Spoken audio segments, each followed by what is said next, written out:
This channel is supported by TrueFire. TrueFire is an online library of lessons from some of my favourite players. There's thousands of lessons on there. You can use the promo code JNC40 to get 40% off of any of their courses. What do you think of PRS guitars, Lily? I like them. Why?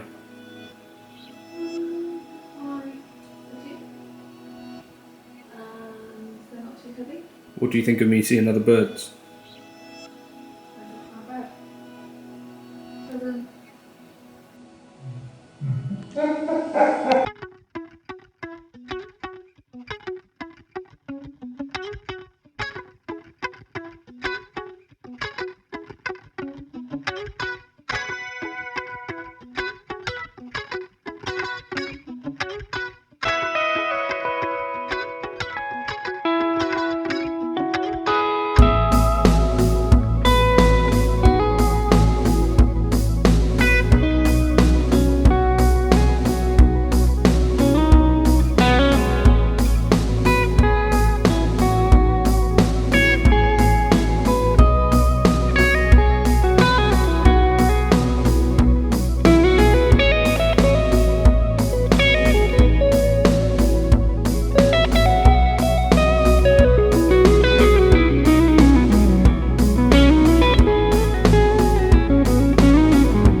When I saw the prices for the PRS DGT SE, I thought, what did I think? I don't know. This is what I thought. I feel like with this latest PRS DGT SE, this is in the UK priced at like £1,000. Now, I feel like the name Student Edition no longer applies. Maybe they should call it Student Loan or, I don't know, Student Dentist SD. It just seems to me, and I don't know whether this is just me being naive about this, but £1,000 for a guitar built in Indonesia, possibly, seems expensive. Decided to put my money where my mouth is and spend part of the baby's college fund on a DGT SE. Did you pay for this? Did I pay for it? Obviously. No one's like lending you it. No. Can I just point out how that box says fragile on it, but it's inside the box that doesn't say fragile? Hey look, this is brown. Brown gig bag.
I'd love to be able to tell you that I think this is a really overpriced guitar and that everyone was lying about it, but honestly, I'm really impressed with this. I wasn't necessarily expecting to love it. Between you and me, I had a PRS DGT core. It was like a wood library model, and I found that guitar to be quite boring, not that inspiring. I don't know if PRS DGTs are for me in general, but I do feel that this captured most of the vibe that even that guitar had, although it doesn't look quite as cool. But to me, this is doing that same sort of thing. It does leave a question in my head though, like what is going to happen to the PRS S2 range, because this to me actually feels a bit better in the hand than some of the PRS S2s that I've played. I've bought a couple of them, custom 22, no, standard 22. I think the standard 22, and this has much less sharp fret edges, and I think in general looks a bit classier as well. I don't know what's going to happen to the S2 range. It seems that now the S2 range is a little bit less at this end of the price range anyway. They've seemed to have sort of stepped up and they're putting kind of proper tops on them and stuff, maybe moving away from that kind of open pore approach. I don't know, let me know in the comments if you've had good experiences with like the custom 22 in the SE range. I don't know exactly how different the DGT model is from those kind of guitars in general. Presumably there are some key differences, otherwise why would it exist? The neck feels quite chunky, quite a nice shaped neck. This is quite a glossy finish on the back, but is not impeding movement at all. In fact, it feels really quite smooth and nice. I think based on my trem usage so far, it didn't return the A string to pitch, so I don't know if that nut is perfect. But in general, I'm really quite impressed. This one came in under £8. I saw there was another one on Coda Music that was about £7.5, like £7 6 ounces, really nice weight. And I've seen another one kind of above £8. So I think the weight does vary, as you would expect. You know, when you've got kind of a chunk of wood, you're going to get variance in weights. The trem that I had kind of gold saddles on the PRS DGT that I had. It also had binding. I think I prefer this guitar possibly. The only thing that I noticed sort of with the Silver Sky as well, there seems to be a little bit less of a bold voice to these guitars. I don't know if that could be total bollocks, of course, but something about the Silver Sky SE seem to have a little bit less weight, and I don't know really what that would actually mean, but maybe the pickups are slightly weaker. You can see David Grissom on 5 Watt World kind of compared a couple of these guitars with the real thing, if you like, but I feel like you're getting ever so close to what the DGT has to offer if you like that package. So in a way, I can totally see now why this exists. And maybe we just have to get used to the idea that a guitar from Indonesia could be as good as anything else. You know, is this as good as the PRS S2 range that is coming out of America? I think so, probably. It does put into question, you know, do you need to buy a US PRS anymore? Possibly not, if you're looking for this sort of spec. Would I now go out and buy a PRS DGT core, having played this and got the sense of what this guitar is about? To be honest, this gets me close enough to the real thing that I don't think I'd ever have to look back again at a core model of a DGT, which is not necessarily what I'd expected. I kind of expected to be sitting here thinking, well, this is okay, but not really great. The string tension feels really light on this, quite slinky to play. I don't know if it's come strung with 9s or something. The only part of the guitar that I don't really like is the printing on the back here of the headstock. I don't think that looks particularly classy. The gold top is cheaper than the top with the flame. Not a bad flame maple, seems fine to me. But yeah, I'll do some more videos on this, I think. This is now the only PRS that I own. Is it one that I'd keep? Possibly. What I found with the actual DGT that I had before was that I compared it to a Les Paul, and I felt like the Les Paul just did more of what I was looking for from a mahogany and maple guitar. So I don't know, maybe this could exist. I don't know if the pickups could be a candidate for maybe a change.